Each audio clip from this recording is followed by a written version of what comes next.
up, everybody? It's your boy Jason Yamamoto, and today I'm going to be giving you guys advice on how to improve your 2-mile run for the military. Now, some of you guys are in the military, especially in the Army, and that's having a very difficult time to improve your 2-mile run. Now, I'm going to give you guys some serious information, some serious facts, and hopefully this information will definitely help you guys later on in your career. Now, check it out. Your 2-mile run is a very serious event. Some of you guys are very good at running, so this advice wouldn't even help you. Okay. Here's the thing. I'm not a natural runner. I hate running, but I have to do it because it's part of my career. Now, when I train for a 2-mile, I have to do it ahead of time. Okay, and then have to maintain it and can be very consistent with it, so that way I don't have to keep doing the same training over and have to go through the entire process. So for you guys who are very behind on your 2-mile run, especially when you did a diagnostic and you came in almost 2 to 3 minutes before you hit your mark time, right? Because let's be serious, I mean, some of you guys, your mark time is like what, 16:36, and you guys are coming in at 19 minutes, 20 minutes, 21 minutes. Those are the more unconditioned runners. In order to improve those times, you gotta remember that the 2-mile is literally time, distance, and speed. Alright, those are the three. You gotta fight time, you have to fight the distance, and you have to fight the speed. There's only a few ways to tackle this. Okay, you have to be very conditioned when it comes to your running, meaning you have to be able to run at least 20 minutes, and at the end of your run you should be able to still talk. You know, you're not huffing and puffing, I can't believe, you know, stuff like that. You have to be conditioned, so you have to run at least that twice a week. Another way to tackle the 2-mile run is you have to run your first mile the fastest you can, and then you can pace yourself on the 2nd mile. Meaning, if you know where that 1-mile mark is at, you have to run it the fastest you can and get there.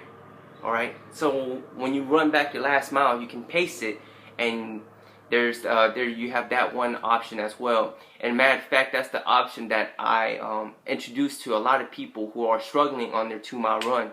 Okay, run your first mile the fastest you can, especially if you know where your 1-mile mark is at, because that's going to alleviate a lot of the pain. Because the hardest part is getting your heart rate up, right? Because some of you guys aren't conditioned for it.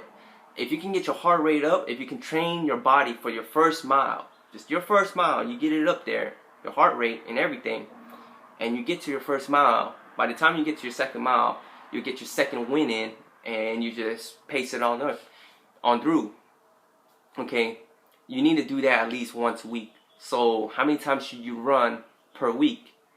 3 times. At the minimum 3 times. At the most 4 times, because you have to have rest days. Okay, that means you run for conditioned running on your first day. On your 2nd day or your 3rd day, you do high intensity training, right? Meaning you run your entire first mile the fastest you can, and then when you can get more conditioned in that, continue running past that 1 mile until you can hit your 2-mile. I'm serious. But that takes time. That takes a long time. Okay? And then on your 5th day of the week, after you, kind of rested a while, go back into your conditioning running, where you run like 20 minutes at a steady pace. And you do that every week until you continuously improve. Okay? Now, the more conditioned runners, they have their own training plans. They have their own style running, and that works out for them. But for you guys who are struggling on your 2-mile, that's a way of doing it. Okay, you have to literally train about 3 times at the minimum, the most time 4. 4 is if you're really conditioned, if you're really getting to your peak. Okay, you gotta remember, you gotta make sure you record your time every time you go out there running. Seriously, if you got a piece of paper, a notebook, a notepad or something, just mark your time.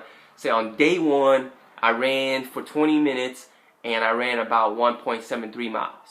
Day 2, or not day 2, day 3,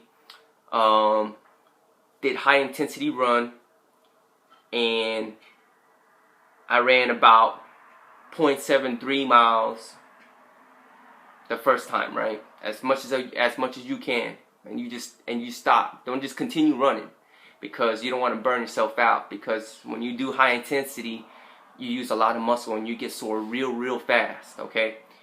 On day 5, ran another 20 minutes. I ran in at 1.82 miles. You see what I'm saying? And then that's week 1. Week 2, day 1,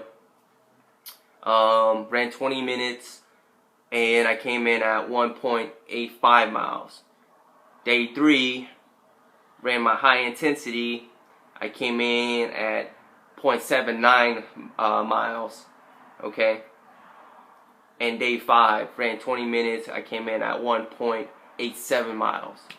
You know, you keep doing that, and over time you're going to see your improvements in your 2-mile run. And hopefully that helps you guys out, whoever you're struggling with. And hopefully these tips is going to improve your 2-mile run. But the most important thing is that you have to train in running, because that's the only way you're going to improve your running. There's another option, which I'll put down in the next video, where how to improve your Army physical fitness test. And hopefully those tips and advice will definitely help you guys out on your next fitness test. Anyways, your boy Jason Yamamoto, and I'll talk to you guys later. Breathe.